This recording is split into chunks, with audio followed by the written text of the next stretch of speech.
TNPSC வினாவிடையில் முகலாய வம்சத்தை பற்றிய சில தகவல்கள். முகலாய வம்சத்தின் முதல் அரசர் பாபர் ஆவார்.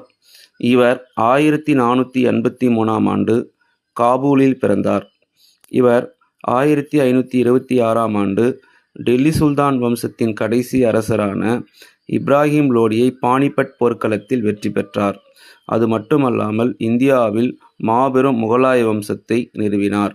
அதைத் தொடர்ந்து 1527 கான்வா போர்க்களத்தில் ராணா சங்காவை வென்றார். 1528ஆம் ஆண்டு சந்தேரி போர்க்களத்தில் வென்றார். 1529ஆம் ஆண்டு காக்ரா போர்க்களத்தில் ஆப்கானியர்களை வென்றார்.